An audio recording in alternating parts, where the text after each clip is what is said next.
काज़मैन में जब आप 7वें इमाम के रोजे से बाहर आते हैं तो वो जब बाजार में 2 रोजे, तो इमाम का रोजा तो बहुत अजीम बाबुल हवाइज, लेकिन बाजार में आपको 2 रोजे मिलेंगे, एक सैयद रजी का, एक सैयद मुर्तजा का। ये वही हैं, ये 2 भाई। ये इनके जमाने में जो मर्जे थे शेख मुफीद, उन्होंने वो रोजाना मर्जे क्या है, मर्जे दर्स खारिज देता है, इज्तिहाद का दर्स देता, रोजाना वो दर्स देते थे बगदाद में। एक रात को वो सो रहे हैं, कल सुबह दर्स देने जाना, ख्वाब में देखा शहजादी कौनैन पूरे हिजाब के साथ आई और अपने साथ 2 बच्चे लाई हैं, शेख के सामने जाके बैठी हैं, बच्चों को आगे किया और कहा कि या शेख अल्लिमहुमा अल-फिक़्ह, ये 2 बच्चे हैं मेरे बच्चे, इनको इल्म दीन और इल्म फ़िक़्ह और इल्म शरीयत सिखा दो, अल्लिमहा, इल्म दे दो।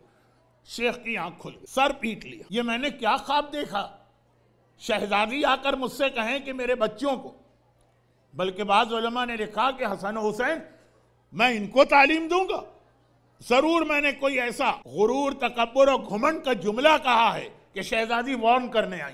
पूरी रात अब तो नींद नहीं आई, इमाम हमसे नाखुश हो जाएं, और ये तो फातिमा हैं, फातिमा के राजी होने से अल्लाह राजी होता है, फातिमा के नाराज होने से अल्लाह नाराज होता। पूरी रात नींद नहीं आई, सुबह नमाज के बाद मस्जिद जाना जरूरी था क्योंकि सारी दुनिया से स्टूडेंट आए हैं, उनका लॉस नहीं होना चाहिए। लेकिन आज वहां पहुंचे दर्स देने के लिए, दर्स खारिज, मगर दिल ही नहीं लग रहा है, अभी स्टार्ट भी नहीं किया था कि उस जमाने के एक बहुत ही ख्वाइश, मुत्तकी, परहेजगार और आलिम घराने की खातून अपने 2 बच्चों को लेके आई, एक मुर्तजा है, एक रजी, बिल्कुल उसी जगह आके बैठी जहां रात को ख्वाब में शहजादी बैठी, बिल्कुल वहीं पे अपने दोनों बेटों को बिठाया जहां रात को शहजादी ने अपने 2 बेटों को बिठाया, और बिल्कुल वही जुमला कहा कि या शेख अल्लिमहुम अल-फिक़्ह, मेरे इन 2 बच्चों को इल्म दीन, इल्म फ़िक़्ह और इज्तिहाद की तालीम दे दे।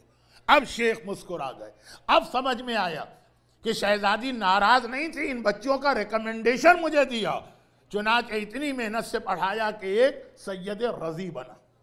अब सैयद मुर्तजा जो बड़े भाई हैं वो मर्जे बने बाद में, और बाद से मतलब जैसे ही शेख मुफीद का इंतकाल हुआ वो मर्जे हो गए। अब ये 2 भाई, दोनों बहुत अजीम, बाप के पास एक बहुत ही वैल्यू वाली और एक्सपेंसिव किताब थी। पहले किताब गोल्ड से ज्यादा कीमती होती थी जब हाथ से लिखना पड़ती थी, तो एक बहुत ही कीमती किताब थी जिसमें आइम्मा की हदीसें। अब मसला यह है कि ऐसी चीज वारिसों में कैसे तकसीम हो, ऐसी चीज में लोग वसीयत करते। चुनाचे बाप ने वसीयत की कि मेरे 2 बेटे, दोनों बड़े आलिम हैं और दोनों बहुत ही ख्वाइश है, इनमें से जो ज्यादा डिजर्व करता है किताब, ये उसको दे दो।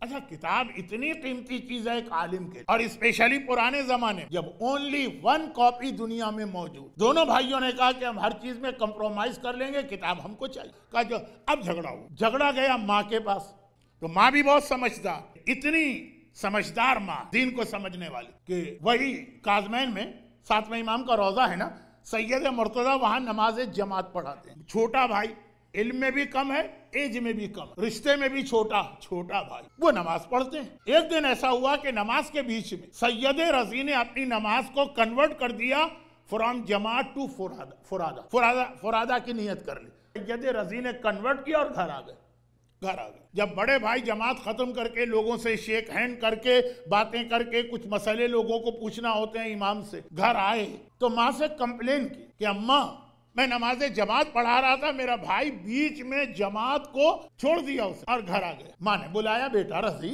तुम्हारा बड़ा भाई है, इल्म में भी ज्यादा है, और तुमने इसके पीछे नमाज जमात चेंज कर दी। सैयद रजी ने कहा कि अम्मा, रजी ने कहा कि अम्मा मैं नमाज पढ़ रहा था, मैंने देखा मेरा भाई नमाज तो पढ़ा रहा लेकिन खून के समंदर के अंदर गोया गोता लगा रहा, खून के अंदर वो जो है ना स्विमिंग कर रहा। क्या बात हुई? सैयद मुर्तजा नमाज जमात पढ़ाने आ रहे थे, मुसल्ले के करीब पहुंचे कि एक औरत आई और उसने एक फिक़ही मसला पूछा नजासत के बारे में, जो खून वगैरह की नजासतें। सैयद मुर्तजा ने कहा कि टेक्निकल मसला है, जवाब मैं नमाज के बाद दूंगा क्योंकि जमात में देर हो रही। लेकिन अब औरत ने बात पूछ ली ना, तो जितनी देर नमाज पढ़ा रहे हैं वो मसले पर भी गौर कर रहे हैं कि क्या इसका जवाब निकलेगा। सैयद रजी यानी देखिए इतना हाई स्टेटस कि भाई का दिल और दिमाग पढ़ रहे हैं। तो अब सैयद रजी नमाज में देखिए ये हाई स्टेटस है। एक मर्तबा कहा कि मेरा भाई अल्लाह की नमाज पढ़ रहा और उसका दिमाग जो है वो खून के समंदर में,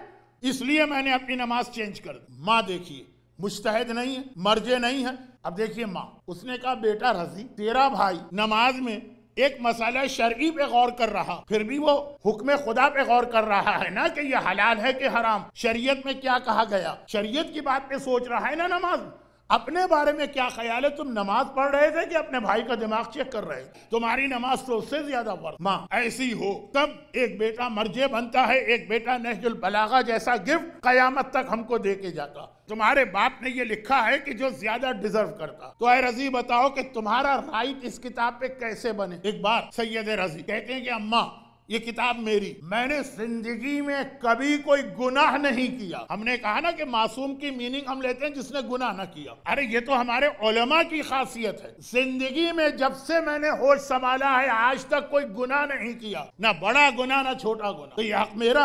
माँ ने सैयद मुर्तजा को देखा, कहा बेटा अब तुम बताओ कि इस किताब पे तुम्हारा हक क्यों? मासूम की किताब है, हदीस की किताब है, शरीयत की किताब है, इसलिए भाई कंप्रोमाइज करने को तैयार नहीं, वरना तो छोड़ देता एक भाई दूसरे के। सैयद मुर्तजा ने मुस्कुरा के कहा अम्मा ये किताब मेरी। मेरे भाई ने तो जिंदगी में कभी गुनाह नहीं किया, मैंने जब से होश संभाला कभी गुनाह के बारे में सोचा तक नहीं है। गुनाह न करना अलग चीज है, दिमाग में भी ख्याल नहीं आया गुनाह के बारे। माँ ने ये किताब बड़े बेटे को दी, वही मर्जी बने आगे चलकर, वही सैयद मुर्तजा करार पा।